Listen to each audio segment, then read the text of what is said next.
KVUE's Kelsey Sanchez joins us in the studio tonight. And Kelsey, you went out into the community to see how people are feeling about this big change, as well as talk to an expert.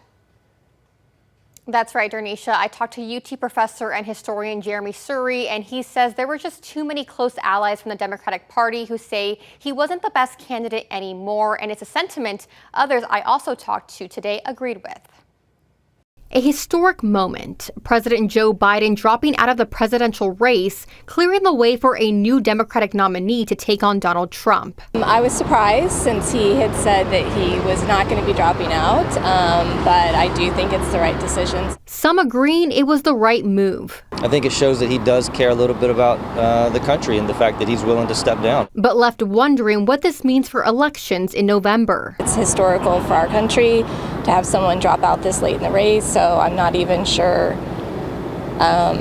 what that means for the Democratic Party. According to Jeremy Surrey, who is a professor of history and public affairs at UT, Biden dropping out wasn't the surprise, but the fact that he gave up power is. It is very, very, very rare in history that someone with power voluntarily gives up power.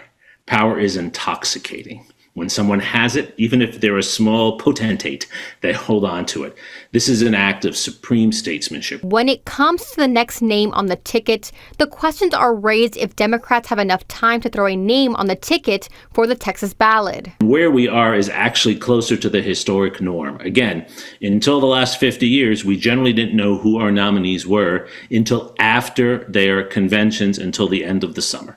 And that's exactly where we're going to be. Shortly after Biden's announcement, Biden endorsed Vice President Kamala Harris. Surrey noting if Harris is named the nominee, the lingering question will be who will she choose for her running mate? And it will tell us a lot about her, just as former President Trump's choice of J.D. Vance told us a lot about what he prioritizes. Priorities all Americans will be keeping a close eye on. Elections aren't really decided until the last minute, in my opinion anyway, so I think there's still time.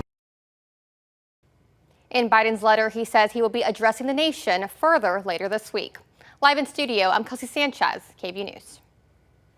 Kelsey, thank you. As conversations around Biden's choice to drop out of the race continue, many who have worked alongside him during his extensive career are making sure to honor Biden as well. Joe Biden is 81 years old and has spent more than 50 years in politics.